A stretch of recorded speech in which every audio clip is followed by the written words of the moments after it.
তো ফাইনালি আমাদের ত্রিম্বকেশ্বর জ্যোতির্লিঙ্গের দর্শন হয়ে গেল। নমস্কার সকলকে, আমার চ্যানেল টেলস বাই রমাস প্রথম ভিডিওতে আপনাদের সকলকে স্বাগত জানাই। আজকের ভিডিওতে আমি আপনাদের সাথে শেয়ার করব আমার ত্রিম্বকেশ্বর জ্যোতির্লিঙ্গ দর্শনের কিছু অভিজ্ঞতা, ত্রিম্বকেশ্বর জ্যোতির্লিঙ্গ সম্বন্ধে কিছু তথ্য এবং আপনারা কিভাবে যাবেন এবং কোন সময়ে গেলে ভালোভাবে দর্শন করতে পারবেন। গত 18ই নভেম্বর 2025 আমরা রওনা হই পুনে থেকে নাসিকের উদ্দেশ্যে। আপনারা যারা পশ্চিমবঙ্গ থেকে আসবেন তারা ডাইরেক্ট হাওড়া টু নাসিক ট্রেনে আসতে পারেন এবং নাসিকে নেমে ত্রিম্বকেশ্বরের বাসে চাপবেন, যা আপনাকে আধ ঘন্টার মধ্যে ত্রিম্বকেশ্বর বাস স্ট্যান্ডে পৌঁছে দেবে। এরপর মন্দির অবধি হাঁটা পথ। যারা মহারাষ্ট্রের বাকি 2 জ্যোতির্লিঙ্গ দর্শন করে পুনে থেকে যেতে চান, তারা পুনে থেকে নাসিক যাওয়ার জন্য সকাল থেকে অনেক বাস পেয়ে যাবেন পুনের শিবাজীনগর বাস স্ট্যান্ড থেকে।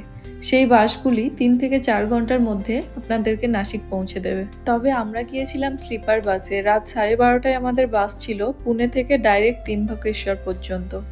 সকাল 6টায় আমরা পৌঁছাই ত্রিম্বকেশ্বর। মন্দিরের আশেপাশে স্টে করার জন্য অনেক হোটেল আপনারা পেয়ে যাবেন। তাছাড়া খুব অল্প খরচে শান্ত শ্রী গজানন মহারাজের ভক্ত নিবাসেও থাকতে পারেন, যেখানে রুম যদি নাও পান তাহলে 60 টাকা দিয়ে ডোরম্যাট্রিতেও থাকতে পারবেন। দর্শনের জন্য আপনি যত সকাল সকাল আসতে পারেন তত তাড়াতাড়ি দর্শন হয়ে যাবে। বাকি জ্যোতির্লিঙ্গগুলোর মতোই ত্রিম্বকেশ্বর জ্যোতির্লিঙ্গেও শ্রাবণ মাস ও মহাশিবরাত্রির সময় ভক্তদের ভিড় দেখা যায় অত্যাধিক মাত্রায়। আপনি যদি নিরিবিলিভাবে দর্শন করতে চান তাহলে এই দুটো সময় এড়িয়ে চলতে হবে। এছাড়াও উইকেন্ডের থেকে উইকডেজগুলোতে তুলনামূলক অনেক ভিড় কম থাকে। ভক্তনিবাস থেকে আপনি হেঁটে কিংবা অটো ধরে মন্দিরে পৌঁছে যেতে পারবেন। মন্দিরের অনেকটা আগে থেকেই দেখবেন পুজোর ডালা, জিনিসপত্র ও জুতো রাখার জায়গা পেয়ে যাবেন। তবে আমরা মন্দিরের মেন প্রবেশদ্বারের সামনেই ব্যাগ ও জুতো রেখেছিলাম, যেখানে আমাদের কাছে নিয়েছিল 30 টাকা। মন্দিরে প্রবেশের জন্য দুটো গেট রয়েছে, একটা ভিআইপি আর একটা নর্মাল। 200 টাকা দিয়ে আপনি ভিআইপি গেট দিয়েও যেতে পারেন। আমরা যেখানে ব্যাগ ও জুতো রেখেছিলাম তার পাশেই 100 টাকা দিয়ে পুজোর ডালা কিনে মন্দিরে প্রবেশ করলাম। যেমনটা আপনাদেরকে আগেই বললাম, যেহেতু উইকডেজ চলছিল সেহেতু ভিড় ছিল একদম নামমাত্রই। ভিতরটা একদম ফাঁকা ছিল না, তবে লাইনটা খুব তাড়াতাড়ি এগিয়ে যাচ্ছিল। লাইনে যারা বেশিক্ষণ দাঁড়িয়ে থাকতে পারবেন না তাদের জন্য বসার সুব্যবস্থাও ছিল, যেটা দেখে খুবই ভালো লাগলো। এবার যারা জানেন না তাদের সাথে ত্রিম্বকেশ্বর জ্যোতির্লিঙ্গের কিছু তথ্য আমি শেয়ার করতে চাই। মহারাষ্ট্রের নাসিক জেলার ত্রয়ম্বক শহরে অবস্থিত ত্রিম্বকেশ্বর জ্যোতির্লিঙ্গ ভারতের 12টি জ্যোতির্লিঙ্গের মধ্যে অন্যতম। 1800 শতকে পেশোয়া দ্বিতীয় বাজিরাও মন্দিরটি পুনর্নির্মাণ করেন।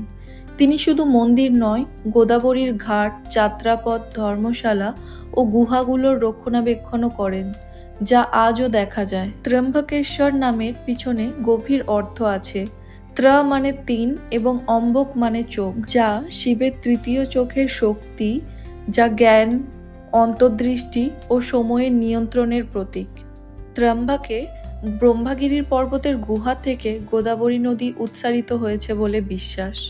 কথিত আছে যে ত্রম্বকের আশেপাশে অঞ্চলগুলি একসময় ভীষণ খরার প্রবলে পড়ে। সেই সময় গৌতম ঋষি কঠোর তপস্যা করে বৃষ্টি আনেন, যার ফলে তার আশ্রমে ফল শস্য প্রচুর পরিমাণে জন্মাতে শুরু করে। এতে কিছু ঋষি ও তাদের পত্নী ঈর্ষান্বিত হয়ে গৌতম ঋষির ওপর দোষ চাপানোর চেষ্টা করে। তারা এক গাভীকে গৌতম ঋষির পথে ছেড়ে দেয় এবং ভুলবশত সেই গরুটি তার পায়ে ধাক্কা খেয়ে মারা যায়। গরু হত্যার পাপ লাগায় গৌতম ঋষি গভীরভাবে দুঃখী হন। তিনি শিবের তপস্যা করে বলেন, প্রভু আমাকে পাপ থেকে মুক্তি করুন।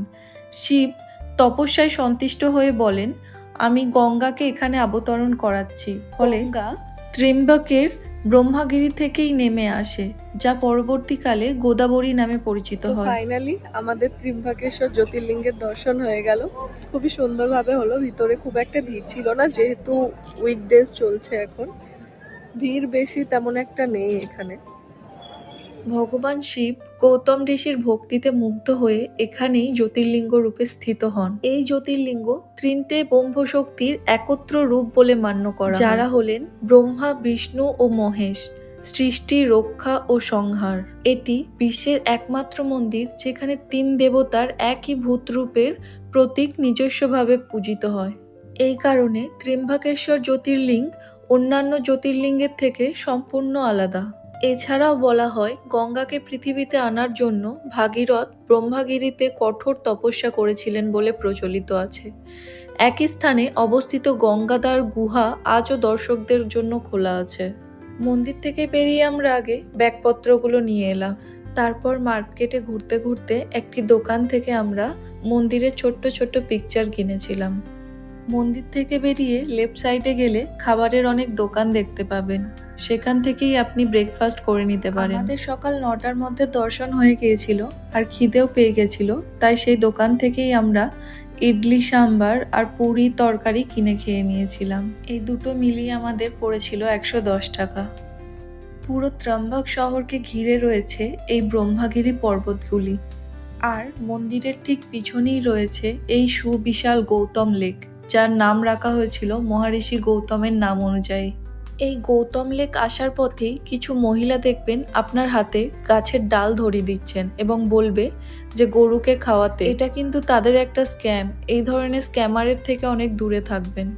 এরপর ঠিক 9:30টার সময় আমরা ত্র্যম্বকেশ্বর বাস স্ট্যান্ড থেকে নাসিকের জন্য বাস ধরি। 8 ঘন্টার মধ্যে পৌঁছে যাই নাসিক সেন্ট্রাল বাস স্ট্যান্ডে এবং সেখান থেকেই নাসিক টু পুনের ডাইরেক্ট বাসে আমরা চেপে পড়ি। নাসিক থেকে পুনের নন এসি, এসি দুই ধরনেরই বাস পেয়ে যাবে। নাসিক থেকে আমাদের বাস ছাড়ে 12টার সময় আর আমরা পুনে পৌঁছে যাই ঠিক 4টের সময়। ভিডিওটা কেমন লাগলো কমেন্টে অবশ্যই জানাবেন, আর যদি ভালো লেগে থাকে লাইক, শেয়ার অ্যান্ড সাবস্ক্রাইব করতে ভুলবেন না।